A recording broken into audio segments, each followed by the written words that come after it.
باش لەسەرم پرسە 18 ساڵ تێپەڕبوون بەسەر مادەی 140 دەستوری عێراقیدا کە پێشتر لە راپۆرتەکە ئاماژەی پێکرا کە کۆمەڵی هەنگاو هەبوون بۆ جێبەجێکردنی. من میوانێکم هەیە ڕەسوڵ ڕەوف ئەندامی مەکتەبی سیاسی حەزبی سۆسیالیست دیموکراتی کوردستان کە لە کەرکووکەوە لەگەڵمانە.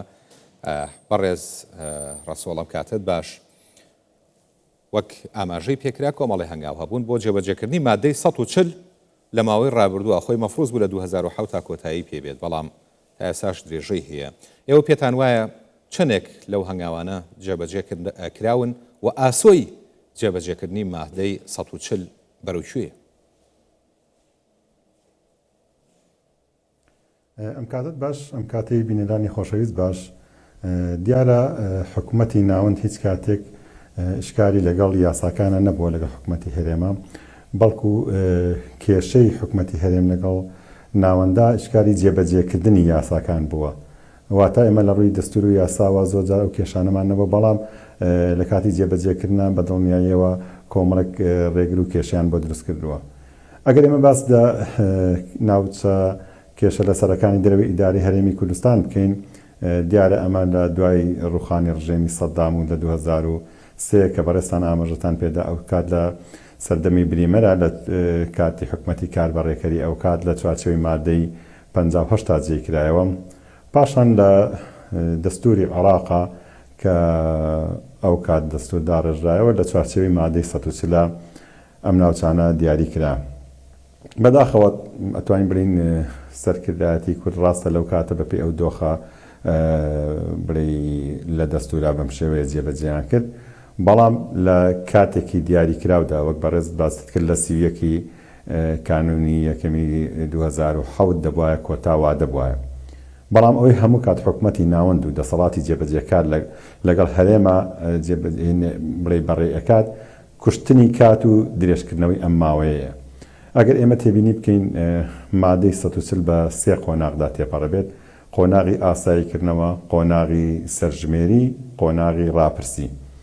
ئێمە هەتاکو ئێستا نەمانتوانیوە قۆناغی یەکەم تێبپەڕێنین کە ئاساییکردنەوەی ناوچەکانە. واتە ئێستاش ئێمە لەو کێشانەیەن چۆن هەوڵ بدەین ئەو عەرەبانەی کە مەبەستی تەعریب هاتوونەتە کەرکووک بیان گەڕێنینەوە. بێگومان ئەو ڕێژەی کرد بۆیان دیاریکراوە، ئەو تەعویزی بۆ ئەوان دیاریکراوە، دوو ئەوەندەی تەعویزی ئەو ماڵە کوردانن کە لە سەردەمی ڕژێمی بەعسا لە کەرکووک ئاوارە بوونن. واتە بۆ هەر ماڵێکی عەرەب 20 میلیۆن تەنخان کرا و گەڕانەوە پارێزگاکانی خۆیان، بەڵام لەبەر بەرژەوەندی و لەبەر دووبارە تەعریبێکی تر بە شێوازێکی تر گەڕاونەتەوە ناو کەرکووک و ئێستا لەم شارەی هەڵسوکەوت دەکەن. شێوەیەکی تر ئەوەی قەزا و ناحیانەی کە ڕژێمی باش. ئەمەویست بپرسم ئەو سەرژمێریەی ئەم دواییە لەگەڵ سەرژمێری گشتی عێراقا لە کەرکووک ئەنجامدرا، چەندێک کاریگەری نەرێنیە بێت لەسەر بابەتی مادەی 140 لەو ناوچە؟ ئەم سەرژمێری ئەم جارە ئەتوانین بڵین جیاواز بوو، یعنی سەرژمێرێکی زیاتر لە چوارچەوەی ئیقتصادا خۆی بینیەوە. ئێمە نابێت ئەم سەرژمێری بەراوردکەین بەو سەرژمێری کە ڕێژەی نەتەوەکانی تیا دیاری ئەکرێت. ئەم سەرژمێری سەرژمێری گەشەپێدانی ئابووری عێراق بوو، واتە بۆ دابشکاری اقتصادی عێراق بە شێوەیەکی ئەتوانین بڵین پلان بۆ داڕێژراو، بۆی بزانین ژماری دانیشتوانی عێراق بەسەر هەموو ئەو دام و دەستگایانی کە حکوومەتی بڵێ دەسەڵاتی ناوەندی تیا ئەچەسپێت چۆن دابش بوو. واتە ئەم هەڵبژاردنە ئەم سەرژمێری جیا لەو سەرژمێری کە پرسیینەتەوەی تێ ئەسڵەن ئەم هەڵبژاردنە ئەم سەرژمێریە نەتەوەی هەرتیانە بوو. بۆیە نابێت ئێمە ئەم دوولانە تێکڕکەین لەگەڵ ئەو حاڵەتەیە. ڕاستە ڕەنگە بە شێوەیەکی ورتر لەتوانین بڵین لە پشتەوەی ڕاگەیاندنەکان تا ڕادێک ئەو ئامارانە دەرکەوتن کە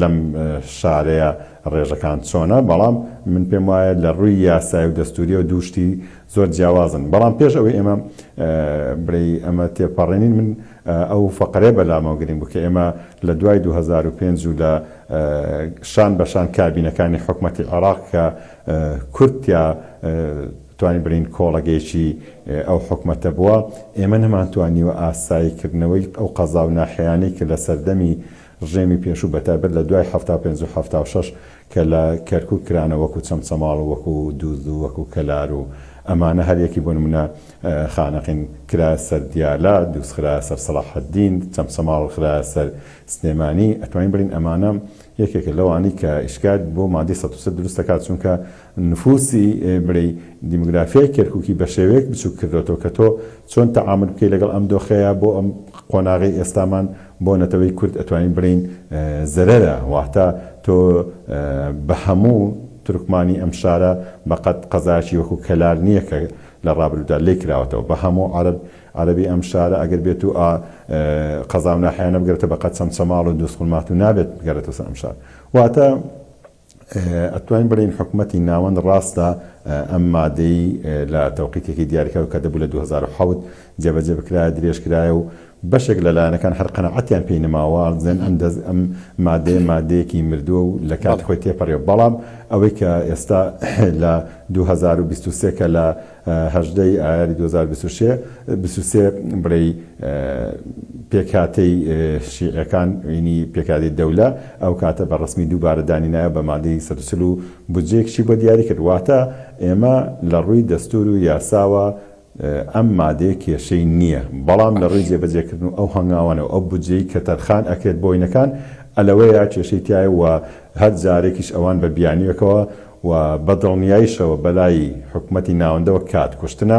کات کوشتنیش هیچ کاتێک لە قازانجی کورد و نەتەوەی کوردانیە بەڵگو و بە زیان بۆمان ئەکشێتەوە، چونکە ئێمە لەم کوشتنی کاتەیە دوو حاڵەتمان هەیە، یعنی نایشارین و ئێمە بە حکمی لە کەرکووکین دوو جۆر کۆچمان هەیە بۆ ئەم شارە. کۆکچێکان ئەوەیە کە لە ناوچە ناوەڕاست و باشووری عێراقەوە بەهۆی سەقامگیری جیاواز و ململانی شیعی و سونی دێن لە کەرکووکان نیشتەجێ بن. ئەمە عەرەبانن کە دێن و بەداخشەوە ئەتوانین بڕین لەم شارە نیشتەجێ ئەکرێن و کارتی زانیاریان بۆ دەرئەکرێ و فۆرمی بایان بۆ ئەگوازرێتەوە و داژ ئەمەزرێن. کۆچی دووەمیش بەداخەوە بەهۆی ئەو قۆناغانی کە لە 91 و 2003 و 2017 و دوای 16 ئۆکتۆبەر کۆمەڵە کوردی کەرکووک چوونە لە پارێزگاکانی تری هەرێمی کوردستان بە هۆی سەقامگیری زیاتر و ئاسایشی زیاتر و ئەمنیەتی زیاتر چوونە لەوێ نیشتەجێ بوون. واتە وەک باسم کرد کات لە قازانج نییە. ئەم درێژەدانە بە زەرەری نەتەوەی کورد داشکێتەوە.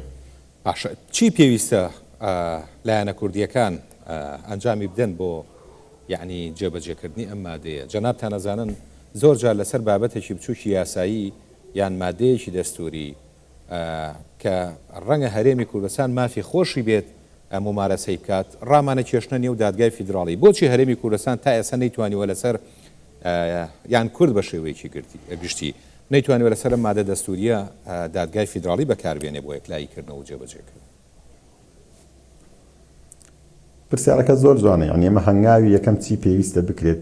هەنگاوی یەکەم ئەوە پێویستە کە کورد بە یەک تێڕوانین بۆ چارەسەرکردنی کێشەکانی ناوچە جێناکۆکان بەرامبەر بە حکوومەتی ناوەند بوەستێتەوە، واتە بە یەک پاکێج. بۆ نمونە ئێمە لە ڕابردوودا ڕەنگە بڵێم گەڕانەوەی قەزا و ناحیەکان بەشێکی لە سەلاحەتی سەرۆک کۆمار بۆ کە کورد بۆ نەکراوە، ڕەنگە لە قازانجی لایەنێکدا نەبوو بێت، واتە ئەتوانین بڵین بەشێک لە بەرژەوەندی حیزبی پێش بەرژەوەندی نەتەوەی کەوتومە. خاڵی یەکەم. خاڵی دووەم ئەوەیە کە ئێستاش لە پێکهێنانی ئەم کابینە جیاوازانی حکوومەتی عێراق دیاریکردنی سنووری هەرێمی کوردستان و جێبەجێکردنی مادەی 140 نەکراوەتە بنەمایەک بۆ بەشداریکردنی کورد لە حکوومەتی نوێ عێراقدا. واتە نەمان کردوەتە خاڵێکی سەرەکی کە جێبەجێکردنی واتە لە بەرنامەی حکوومەتی یەک لە دوای یەکەکانی عێراق ئەم مادەی جێبەجێ بکرێت ئەنجا کورد بتوانێت ڕۆڵ بینێ دەوێت. ئەم یەکێک لە خاڵەکان.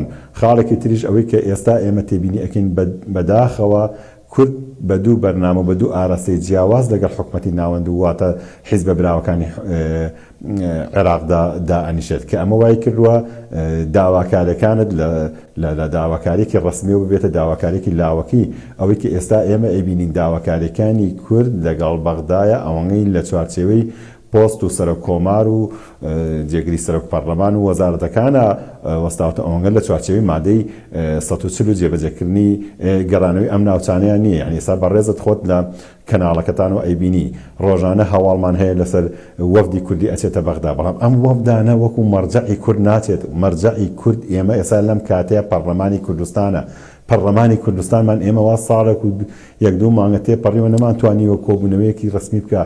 ئەو پێکها ئەو وەفدانی کە ئێستا لە بەغدان دەبوو وەفدی حکوومەتی هەرێمی کوردستان و پەرلەمانی کوردستان بێت، نەک وەفدی لایەنەکان بچن لەگەڵ ئەم لایەنە براوانێدا بکەن. ئەگەر ئێمە تێبینی بکەین شیعەت بەو هەموو باڵە ناکۆکانی ناوخۆیانەوە کە دێنە سەر مێزی گفتوگۆ بە یەک پاکێز دێن، سونەکان وەک بینیمان بەو هەموو ناکۆکیانی ناوخۆیانەوە بە زۆرترینیان کوردەیەکیان دروست کرد و توانیتیان قەزەکانی خۆیان یەکلاکەنەوە. بەڵام کورد ئێمە زۆر جیاوازەوەن، ئێمە پەرلەمان و حکوومەتی هەرێمی کوردستانمان هەیە، دەبوو ئەو وەفدانە لە چوارچێوەی پەرلەمانی کوردستانە وەفدی بنادایە، لە چوارچێوەی حکوومەتی هەرێمی کوردستان و نوێنەری حکوومەتی هەرێم قسەی بکردایە، نەک مەکتەبی سیاسی و سەرکردەی حیزبەکانمان بچێت لە بەغدا دابێتە لەگەڵ لایەنە براوەکان. ئەمە وای کردووە حکوومەتی عێراق زۆر بە لاوازی بێتە پێشەوە بۆ جێبەجێکردنی ئەم مادەیە.